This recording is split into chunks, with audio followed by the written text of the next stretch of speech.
Hey, Swashbucklers! Our show today is sponsored by Southern Yellow Pine Publishing, home of S.R. Staley's Pirate of Panther Bay book series. You gotta check it out. There's two books, Pirate of Panther Bay and Tortuga Bay. They're about a girl named Isabella who escapes slavery and becomes the captain of a pirate ship. Strong female lead, historically accurate, lots of action. You can't miss with these books. Go check it out at underthecrossbones.com/panther. Raise the sails!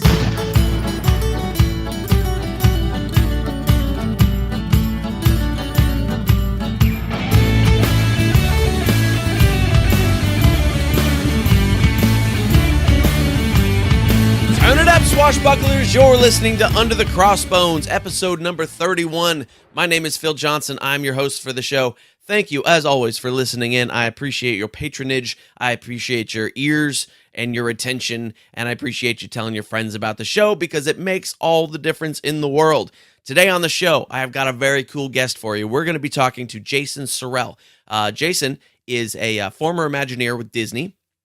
He's now working with Universal, but he also wrote a fantastic book called Pirates of the Caribbean from the Magic Kingdom to the movies. I should get the in there. That only makes sense, right? But this is sort of the definitive book on the Pirates of the Caribbean, the ride, the movies, all that kind of good stuff. And he has got a lot of cool, in-depth, deep knowledge about Pirates of the Caribbean in general. So, great interview. We're going to talk about a bunch of stuff, changes to the rides over the years, what it's actually like working with Johnny Depp, and I get his Imagineer story. And no two Imagineer stories are alike, so they're all interesting.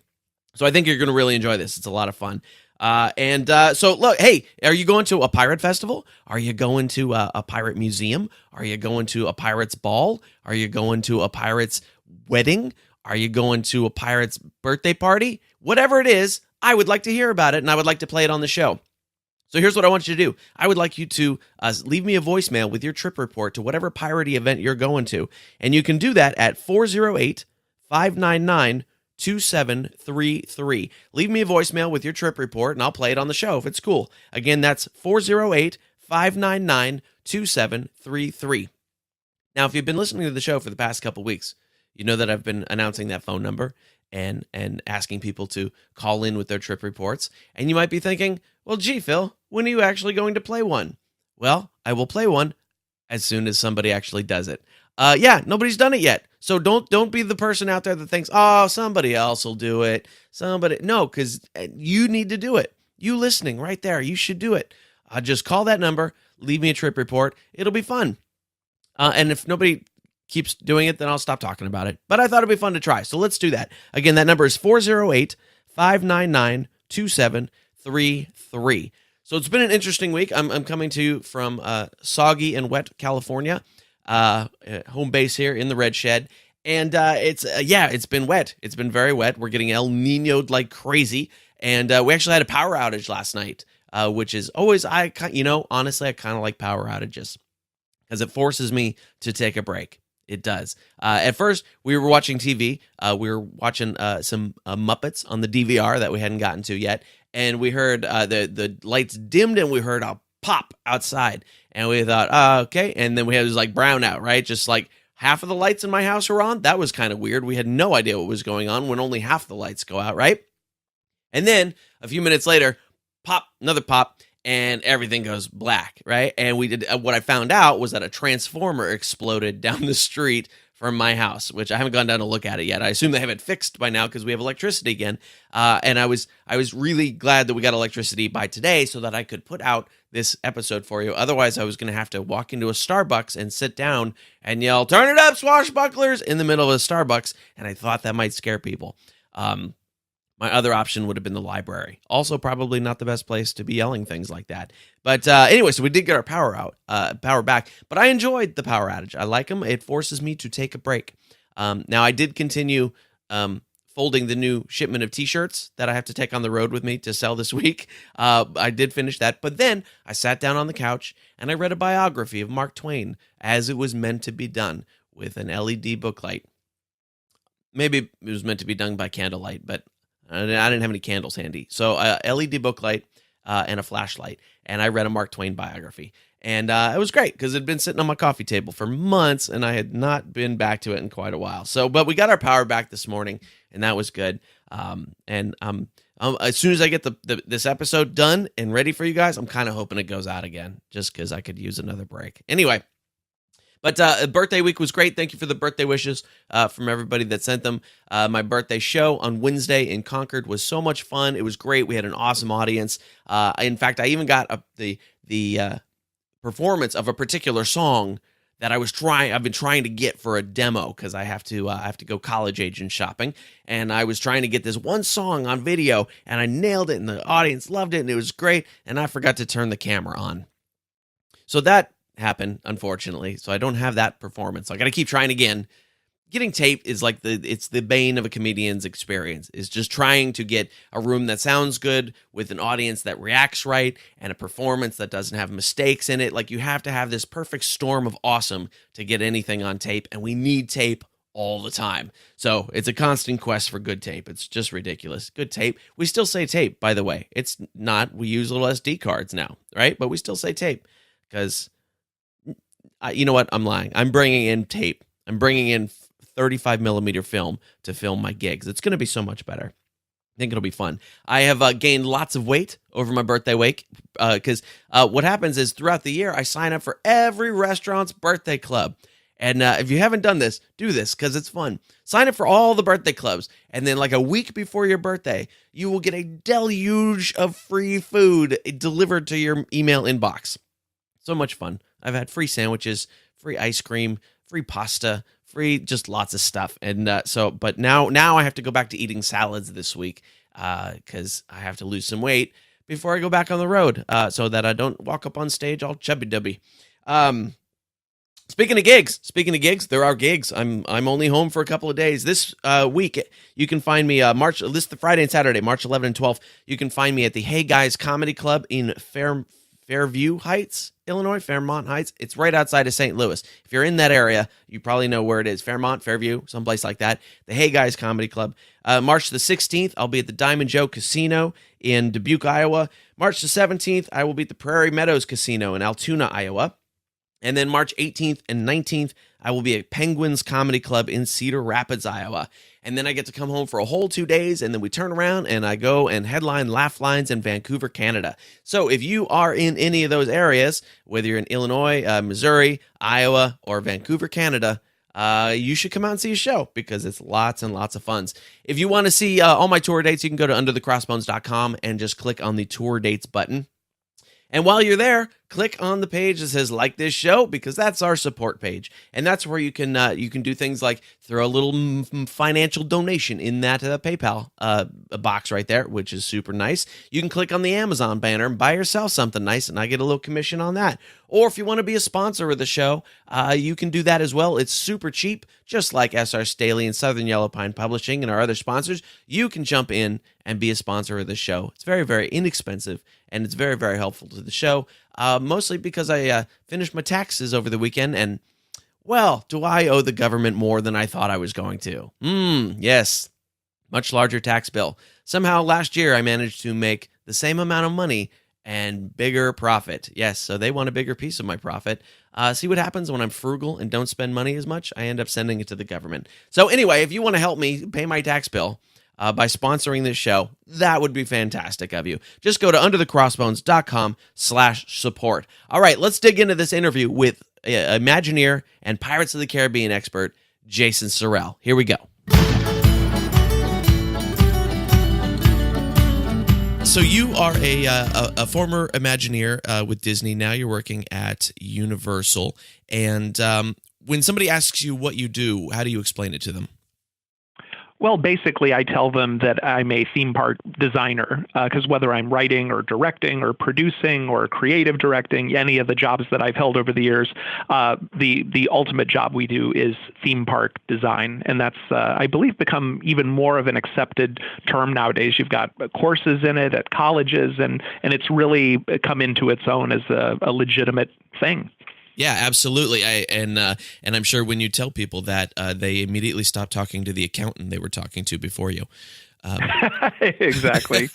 So I do want to get into some of your backstory, but let's talk a little pirates here first, because you have written probably the definitive book on Pirates of the Caribbean called From the Magic Kingdom to the Movies, that came out a few years ago.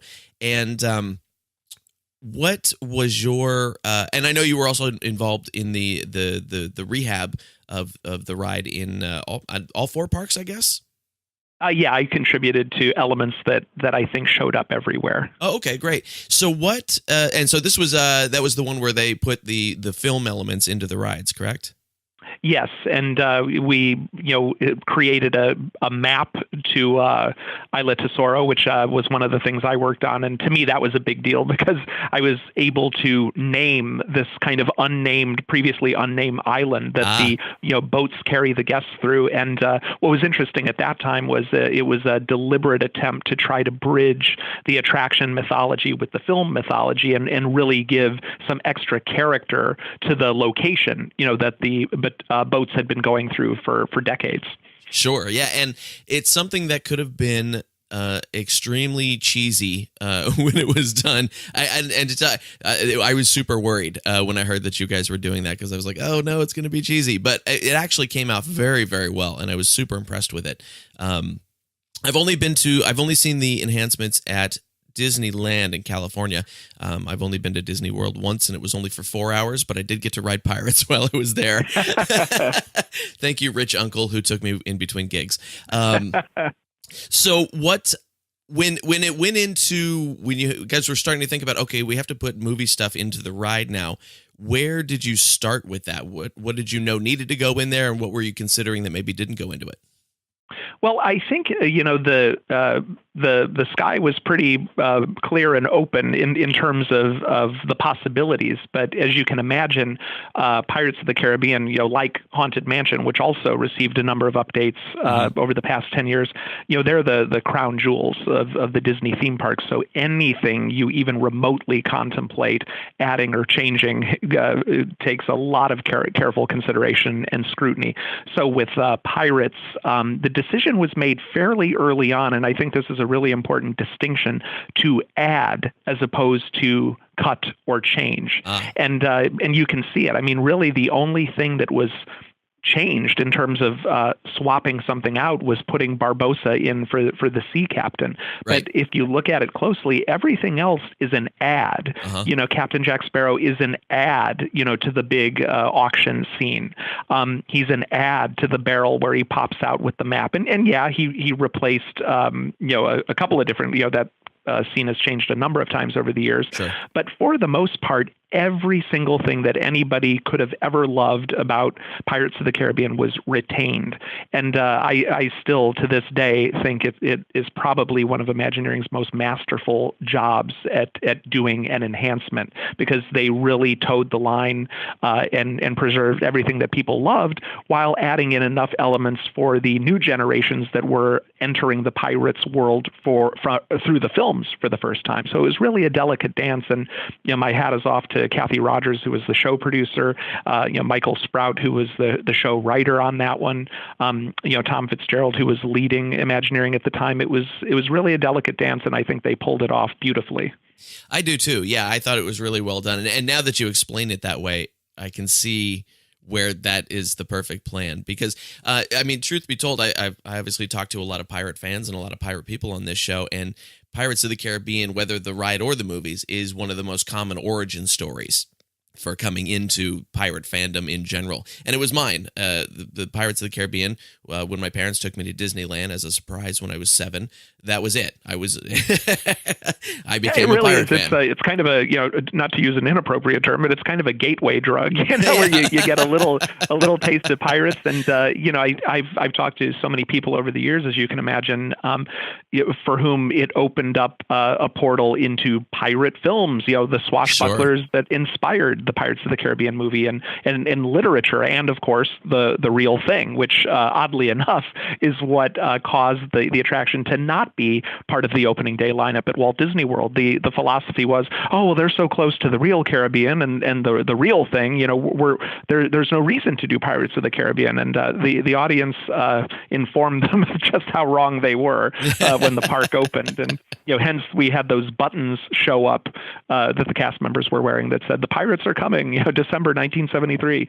Nice. But people had been watching Walt, for a couple years earlier on the Sunday night show, and they asked the question, where are the pirates?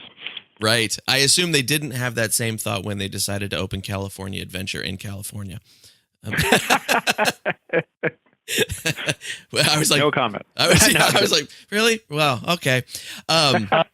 So let's talk about the book a little bit. How did the book come to be, and how did you become? I assume it was your idea to write it, and how did you get that approved by the company, and how did you get into that process? Well, that's an interesting story because to this day, I just think it's really funny with pirates in particular, because it started in the summer of 2002 with The Haunted Mansion. It was one of those situations, especially as a writer, where I really wanted a history on the making of The Haunted Mansion, and it was a classic situation of, well, this doesn't exist, and I really want it, so I guess I have to do it.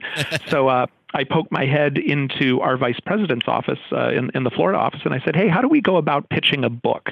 And he said, "I don't know. Ask Marty Sklar, of course, who is still running Imagineering at the time."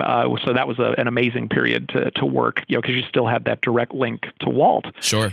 So I emailed him and I said, "Hey, Marty, I'm thinking about pitching a book on the making of the Haunted Mansion. We have the movie coming out next year, which should drum up additional interest in the attraction, but more to the point, encourage the company to throw its support behind the Haunted Mansion as a property. So I think the timing's perfect. So I would love to do a book that is half the history and making of the attraction and the other half the making of the film."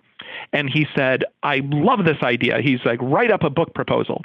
And then I'm like, "Great. How do I do that?" Because I've never done that before. So basically, I wrote up a treatment just like I would for an attraction or a live show or anything else we do, that outlined the book in 13 chapters, because I thought I was being cute. So I got that done fairly quickly, sent it out to him, and he said, "This is great. I have a couple of tweaks." So he worked with me a little bit on tweaking the outline. And then he said, "Okay, now I want you to write a proposal letter to our publishing people in New York." So I said, "Great. How do I do that?" I hadn't done that either. So using that same philosophy, I basically just wrote a written version of a pitch, that we would give for a ride or an attraction, just applied it to a book and a proposal letter, shot it off to New York, and literally, I think a week later, Wendy Lefcon, who was and is heading Disney Editions, called and said, "We love this idea. We want to do it. We're going to take it to our sales and acquisitions meeting this Wednesday." So I'm like, "Oh, fantastic!" So that Wednesday, I'm waiting with bated breath, and at the end of the day, they call me and they say, "We have good news and bad news. The good news is we're very excited about this book and want to do it. The bad news is, in order to bring it out with the movie, we need the manuscript in January." And this was October. So I was a little stressed. On the upside, I knew exactly how I would be spending my Christmas vacation. Right. So we dove right into it. But the reason I tell that story is because it was at that exact same time I said, there's a Pirates of the Caribbean movie coming out next summer as well. I think we should do both. I think we should do, Pirates of the Caribbean from the Magic Kingdom to the movies. And they were very reticent. And they're like, to be honest, our Jerry Bruckheimer books don't do all that well. We did one for Armageddon, we did one for Pearl Harbor, and they both went in the toilet. So I don't think there's going to be a lot of interest in that. And I said, I think this might be a little different. I think you might be wrong. And they're like, no. The numbers don't lie. We know what we're doing. Yeah, we're not interested in that. So flash forward to the summer of 2003.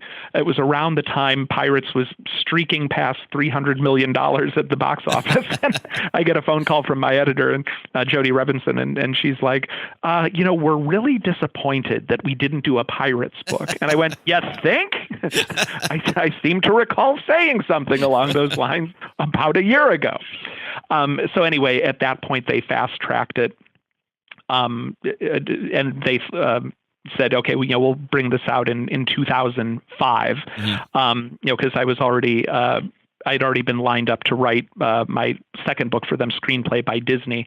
But Pirates was the great thing about it was, unlike Haunted Mansion, that gave me an incredible amount of lead time. So I got to do extensive interviews, even more research. So even though in the first edition of the Haunted Mansion book, there were parts of its history that got a little short shrift, got a couple of things wrong just because of the rushed nature of it, Pirates really had the luxury of time to get it right. So it made me feel good to hear you call it the definitive account, because we really worked hard to make sure that was as complete as we could get it. Yeah, and it's I'm trying to get my hands on a copy of it. But it needs to be an ebook.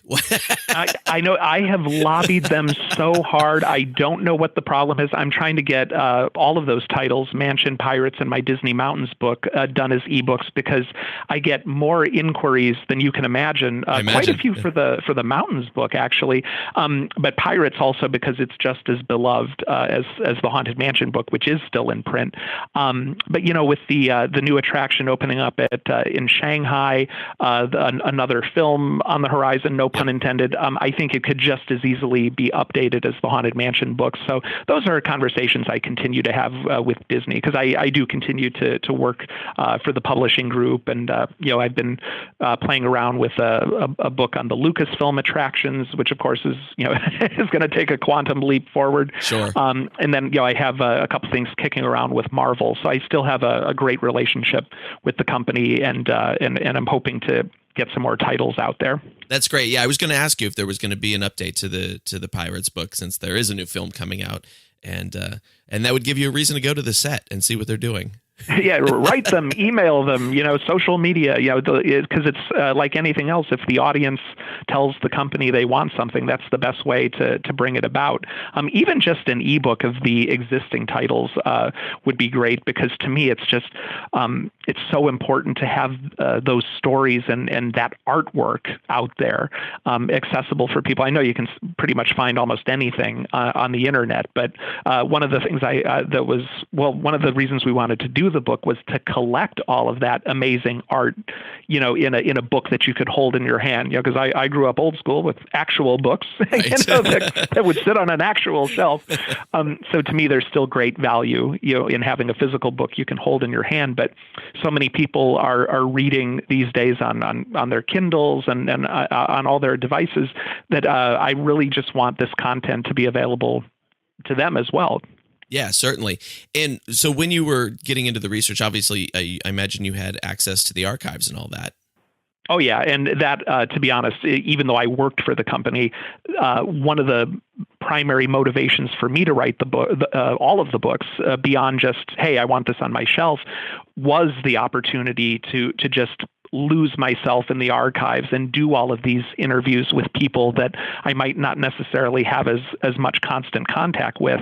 And in doing that, I got to know Marty Sklar, Harriet Burns, X Atencio so much better than I would have than if I had just seen them at work, or because Marty still was working for Imagineering, but X and Harriet you would just see at fan events and right. Sometimes special speaking events within the company.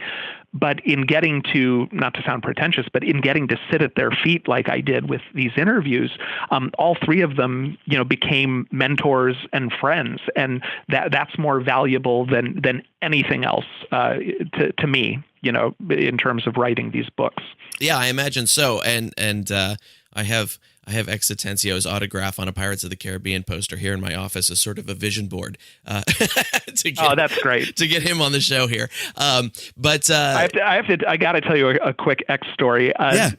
When the book first came out, it had probably been out a month or two, and we had a big company meeting in the Florida property. We had a big lunch at the Nine Dragons restaurant in the China Pavilion at Epcot. And Marty comes up to me and he kind of looks down and he looks a little irritated and he goes, "Did you send X a book?" And I went, I thought you were going to do that. And he goes, "You wrote the book. don't you think it should come from you? And I felt like, an inch tall at that point. So I promptly go home. I autograph a book for X. I ship it out to him.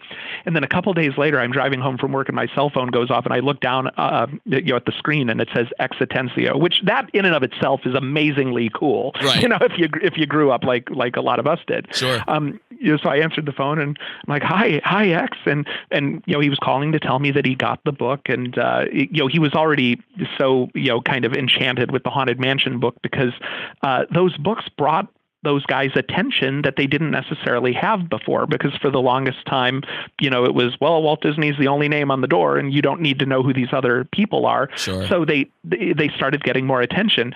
So he said, he was, I think, even more happier with the Pirates book. And he just said, oh, it's like I have my own personal publicist.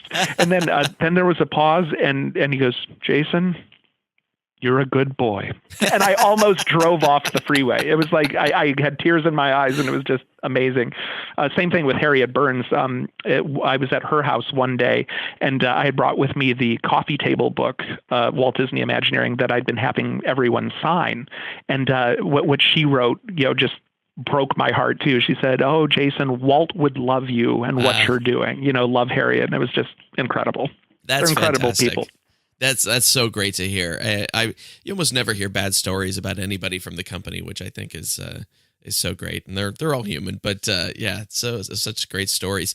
So when you went into the archives, what was the first thing you found that really blew your mind, where you thought, oh my God, what is this? And why did I just found this? How did I find this? Well, it actually had nothing to do with pirates, but because they knew the effect that it would have, the folks in the archives, and this is the Imagineering Art Library, mind you. It's not the Walt Disney Archives in the studio, but they opened this huge steel drawer, and there was Herbie Ryman's original sketch of Disneyland, that they used to sell the park, and you almost faint.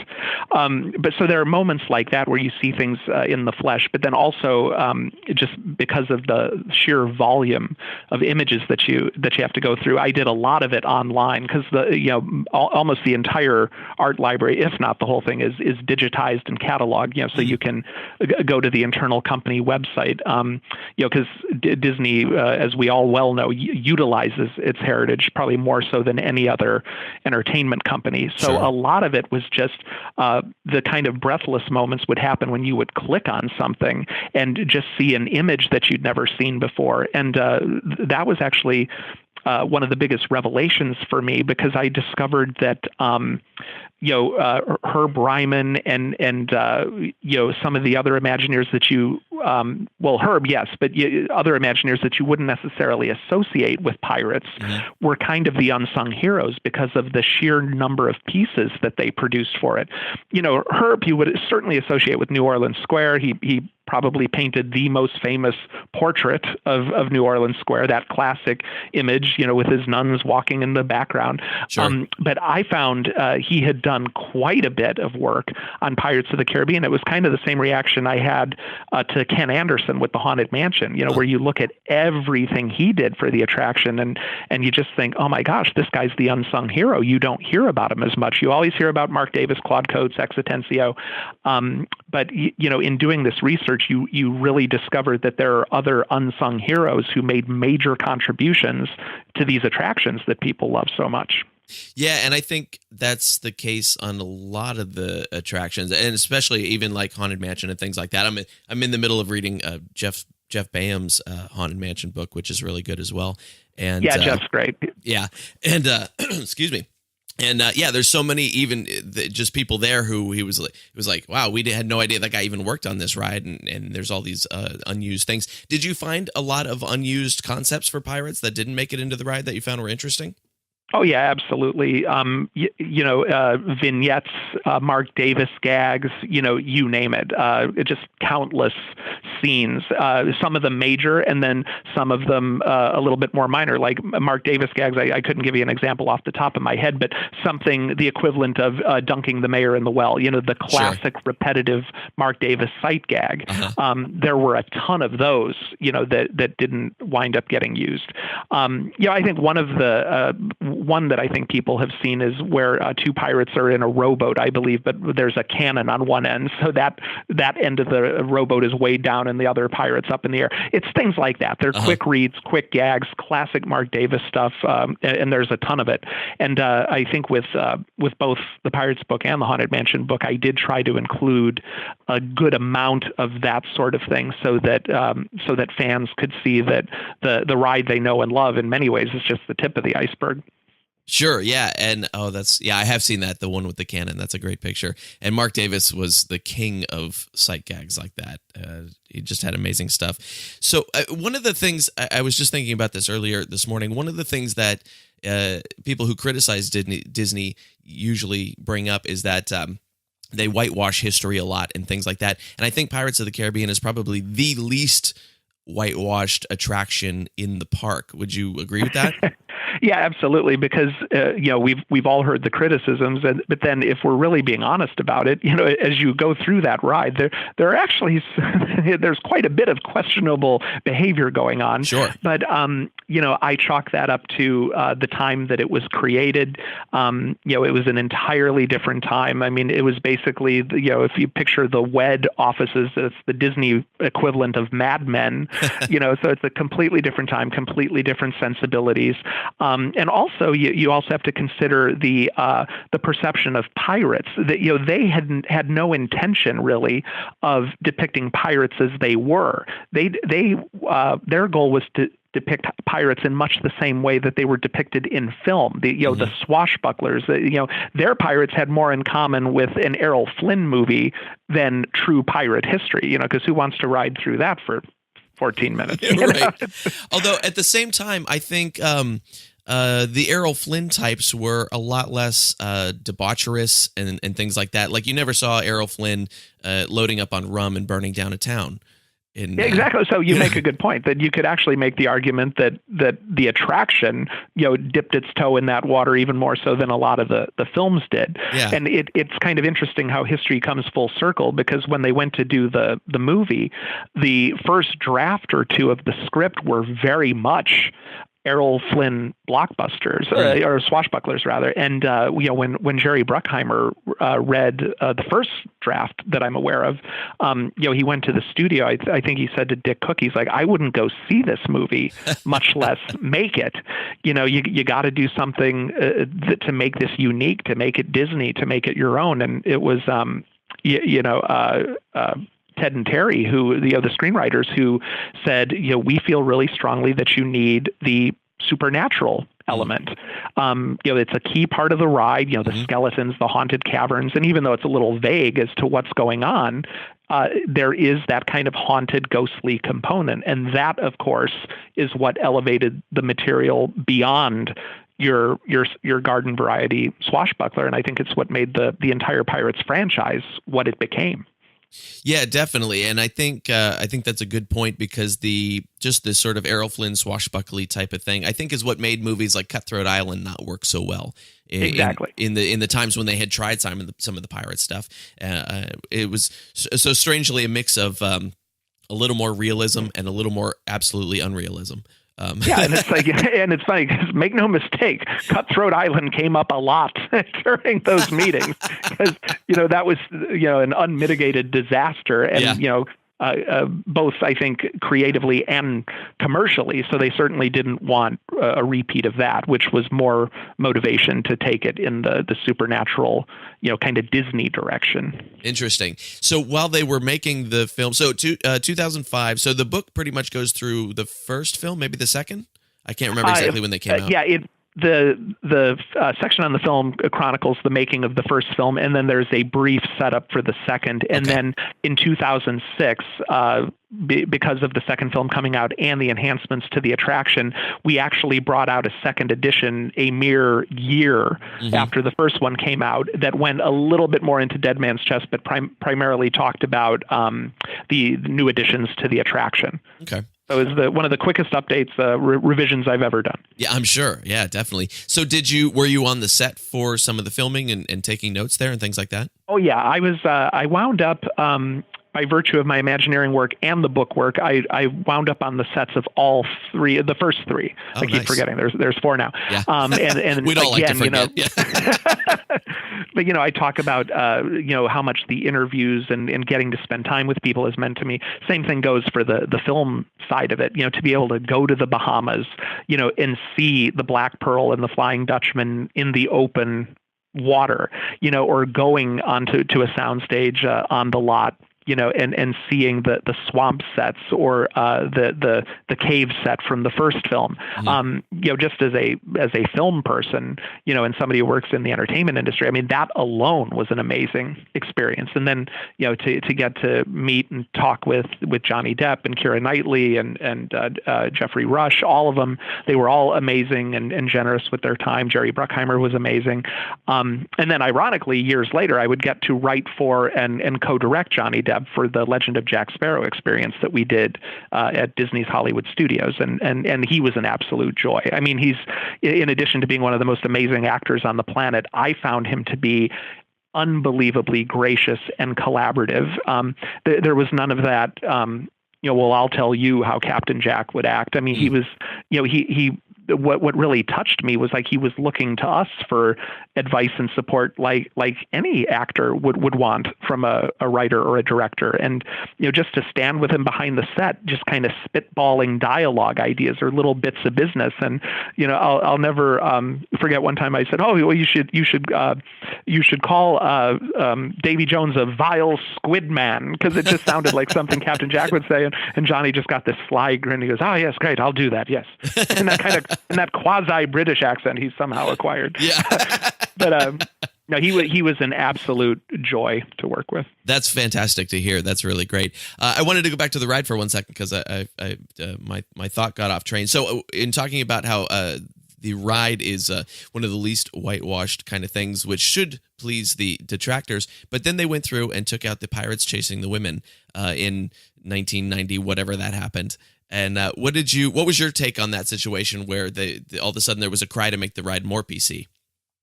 Well, that one, it's funny because when, like we said earlier, there is some questionable behavior in the attraction. Sure. Like there can be a cartoony banner that says "Take a wench for a bride," but we all know what that is. Yeah. So in terms of the chase scene, I get it.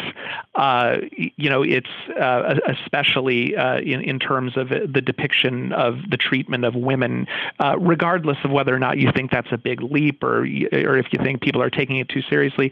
That one I did get. I mean, I had nothing to do with it. I wasn't working for Imagineering yet at the time, but I at least got it. And then I think they did preserve the spirit of the scene, certainly. Also, if you want to look at it this way, they just replaced one vice with another. Yeah. Lust was out, gluttony was in.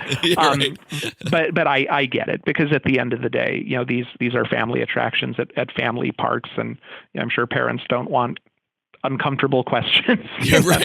So stuff like that doesn't bother me, especially when you consider, like we were talking about earlier, the age in which these things were created. I mean, society changes, mores change, and, what people are willing to accept changes. So, we may not all agree with it, but I certainly get it, and I don't think a lot of harm was done. And nowadays, with the Captain Jack figure coming out of the barrel, the focus of that scene has changed anyway. So yeah, that activity has really kind of receded into the background now, because most people are focused on the Captain Jack story that's happening in the foreground. Right. Oh, that makes sense. Yeah. And now I'm waiting for somebody to go, well, that pirate can't have gluten, and this one over here has a peanut allergy.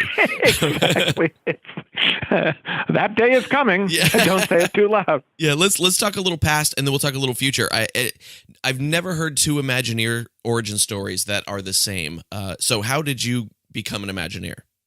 Well, that is exactly true. And it's interesting because for me, I never thought I could be an Imagineer growing up. I mean, I tell people that was always my dream job, and it was, but in a way it wasn't, because from a young age, my attitude was, oh, I'm not an artist, an architect, or an engineer, so I guess I can't do it. And then it was only after I had started to make a living in live entertainment as a writer, and a couple of my early Disney projects kind of crossed borders with Imagineering a little bit. So I got to work with them. And through that experience, I found that as a writer and as a director, I had every bit as much to contribute, to the art of Imagineering as any of those other disciplines that I mentioned earlier. So with that realization, I made it more of a conscious goal. And after a couple more years of writing and directing and crossing over into attractions, I finally had the body of experience, that got me into Imagineering in my late 20s. So that was my path. And then I was there for 15 years, did just about every kind of writing there is, from experiences small to large, and then got into the books, did a lot of work with the media group, films and things like that.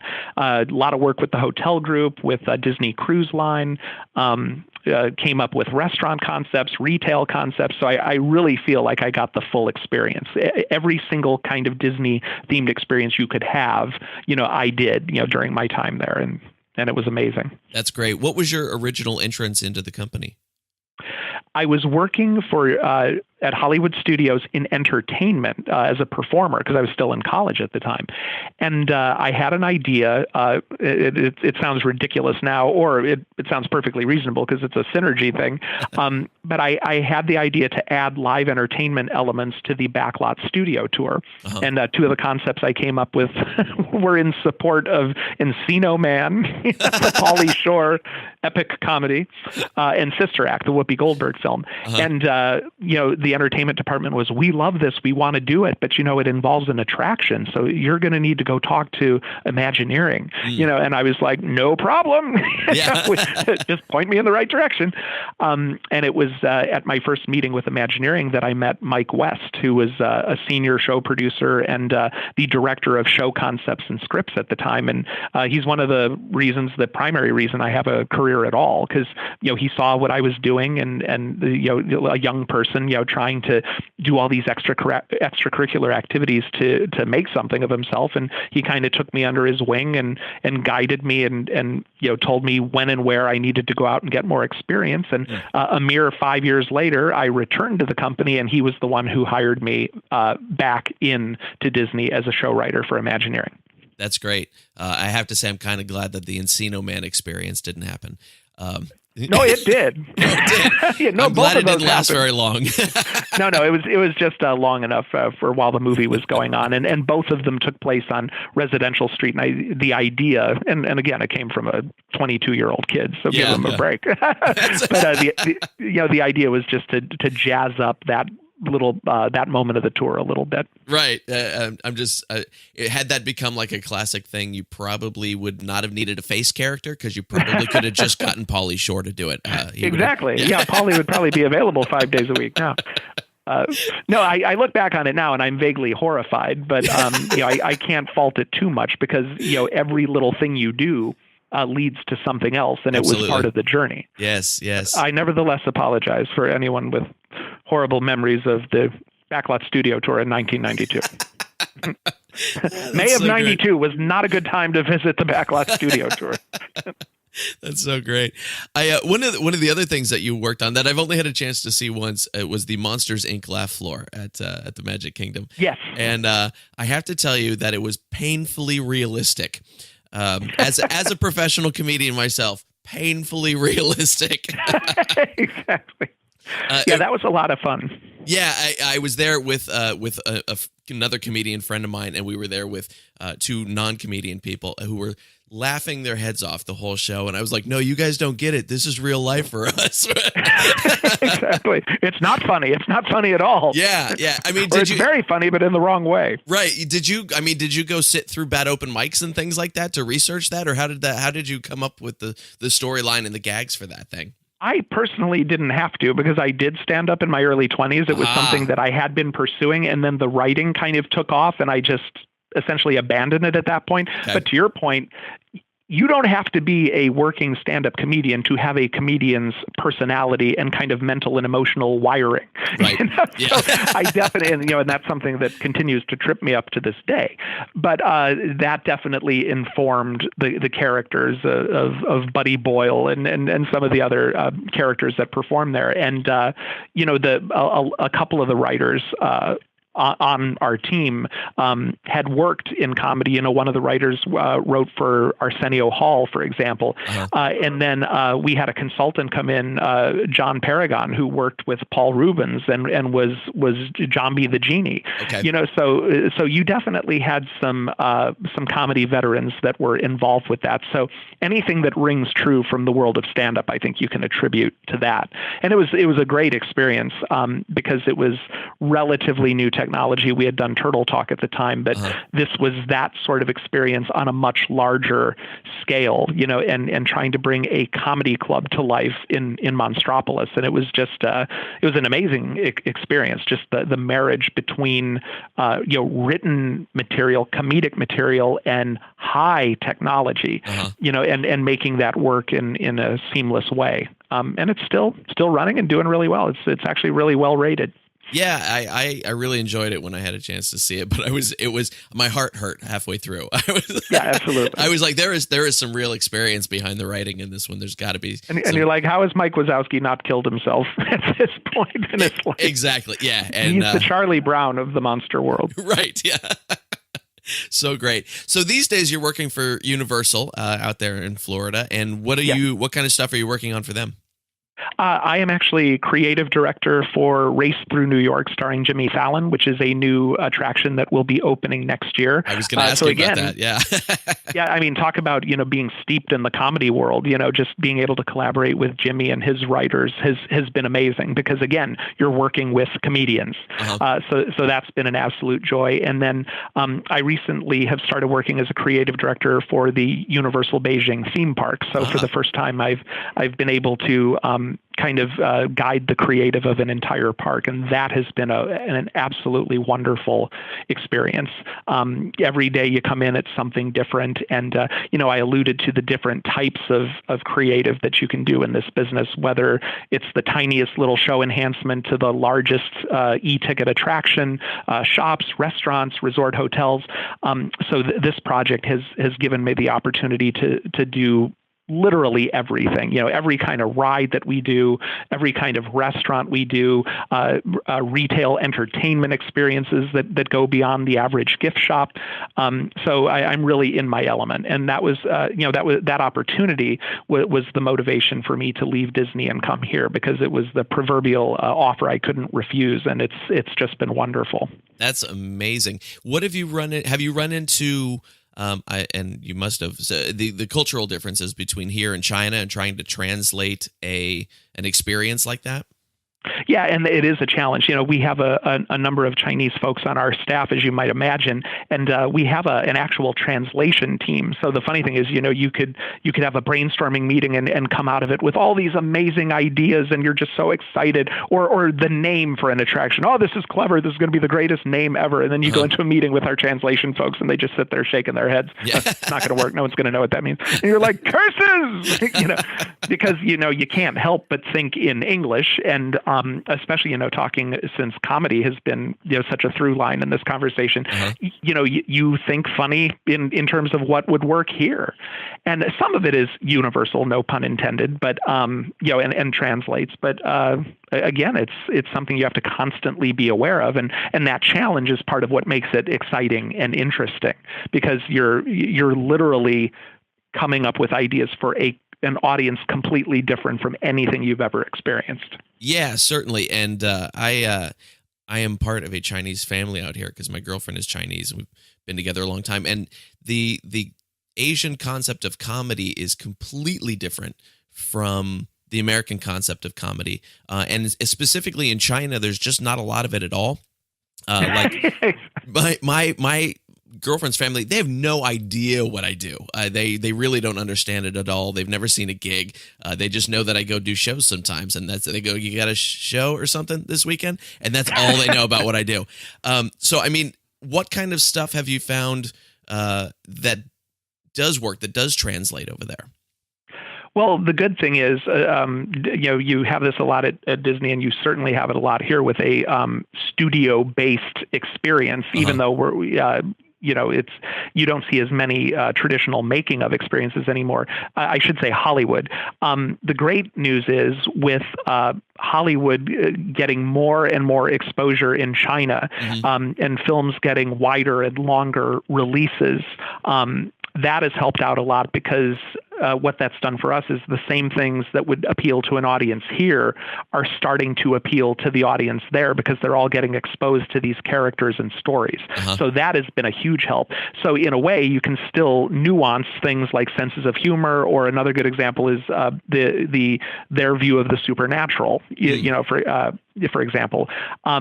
So you still have to take care in those more intricate spaces, but on a big level, which is characters, stories, and environments, the wider releases that Hollywood is seeing is helping all of us because they're just being exposed to a lot more Western films. That's great. America is spreading its wings all over the place. Exactly. Good for business, if not for culture. And so, what else? Are you working on anything else? You probably don't even have time for anything else. No, that's plenty. Yeah, I imagine so. Well, Jason, this has been super fun. Is there anything else I haven't asked you that you'd like to tell the audience about? No, other than just if you want to see more of something, you got to reach out and let these companies know. I only bring that up because I get so many questions about the books, whether it's a revision or an ebook version of one of my titles. So if anyone in the audience is interested in that, you got to let the companies know so that they'll know there's a market for it, and that might be more of a motivator to do the next revision or to put out my titles as ebooks.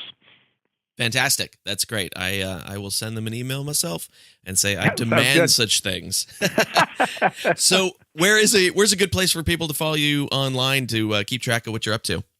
I'm on Twitter at Jason Surrell, just my name, all one word. Fantastic. I'll make sure to link that up in the show notes, and people can stalk you online.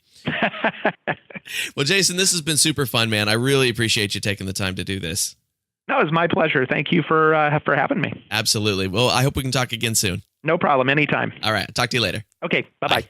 There it is, friends. That's my interview with Jason Surrell. Man, I love talking to Disney people. I love talking to Imagineering people. It's always a different story. It's always interesting. There's always new stuff that comes out, and especially when we're talking about pirates, because that's why we're here. Gosh darn it.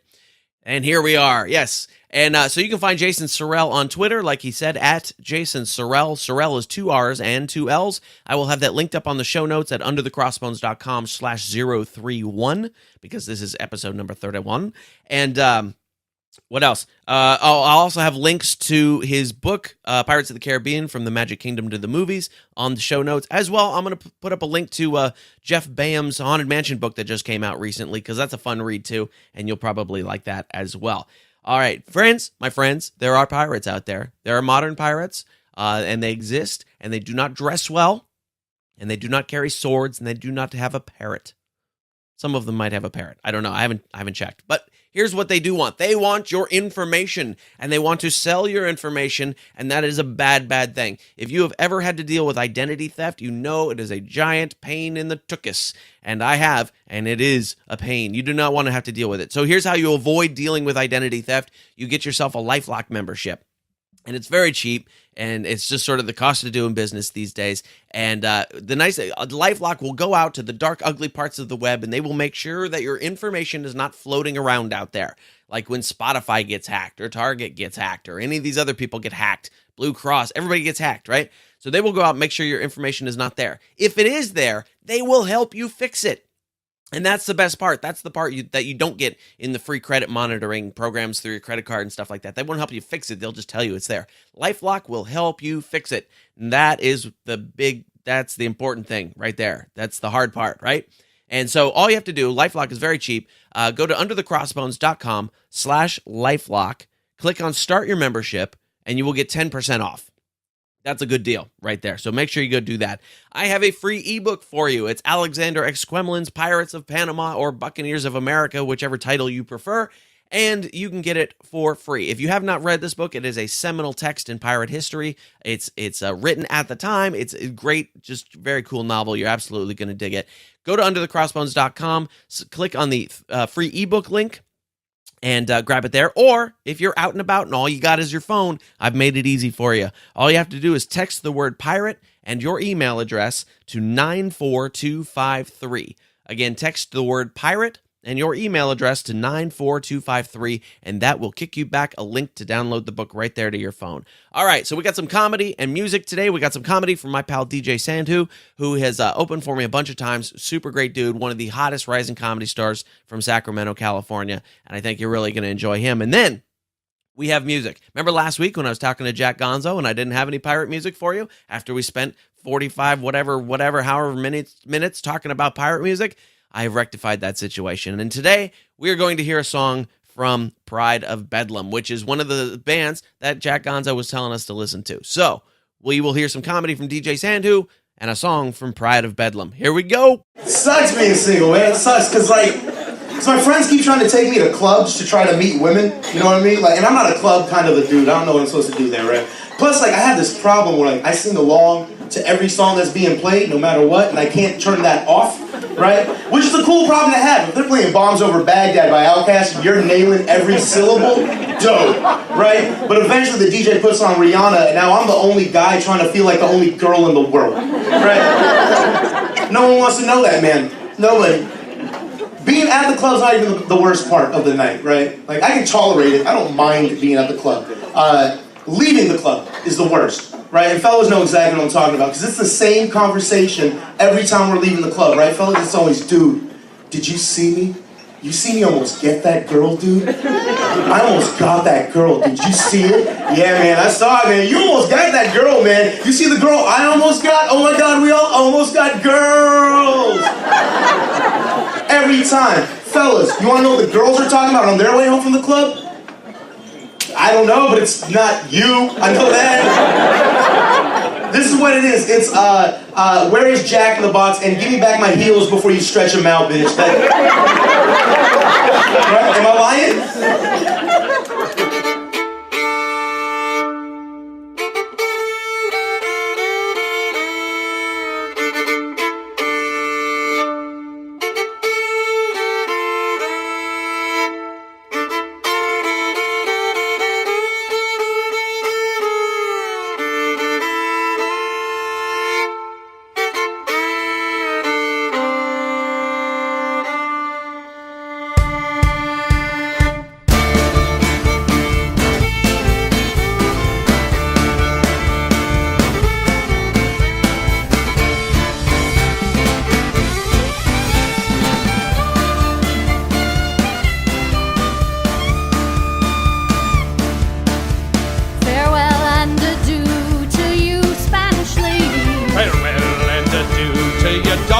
Of Spain. For we've received orders to sail from England. We hope in a short while to see you again. We'll rant and we'll roar like true English pirates. We'll rant and we'll roar across the sub-sea until we strike soundings in the channel of Old England. From ocean to Scilly, we 35 leagues.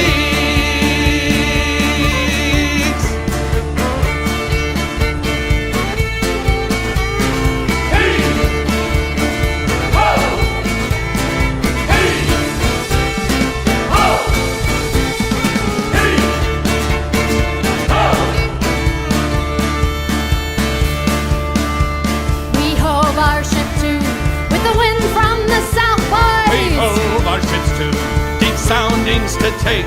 'Twas 45 fathoms with a white sandy bottom. We hoisted our mainsail, quotes England did make. We'll rant and we'll roar like true English pirates. We'll rant and we'll roar across the sub-sea until we strike soundings in the channel of Old England. From ocean to Scilly, the 35 leagues.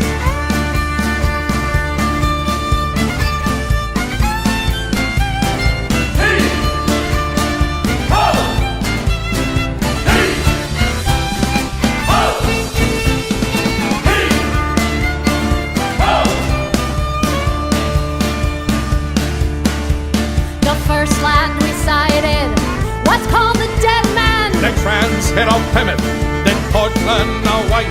We sailed on by Beachy, by Fairlight and Dover. And then bore away for that Southmoreland night.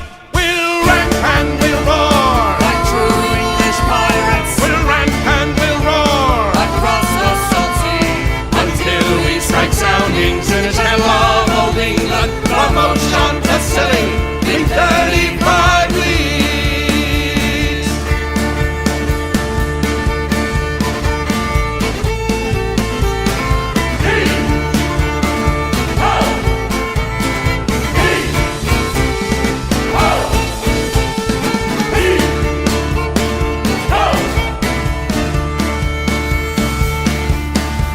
Now let every man drink up his full bumper. And let every man drink up his full glass. We'll drink and be jolly and drown unculling. And here's to the health of each true-hearted lass. We'll rant and we'll roar. like true English pirates We'll rant and we'll roar. across the salt sea, Until we strike soundings in the channel of old England. From ocean to Scilly in 35 leagues.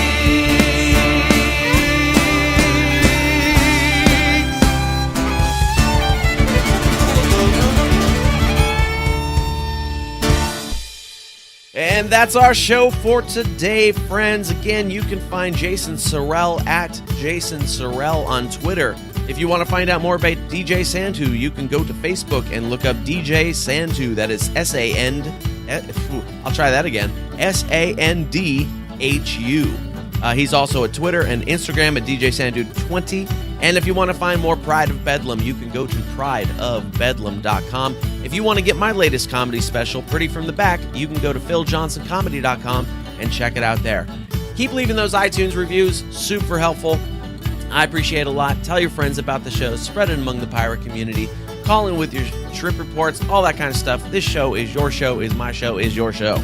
All right, all the show notes at underthecrossbones.com/031. Until then, friends, I will see you next week. Bye.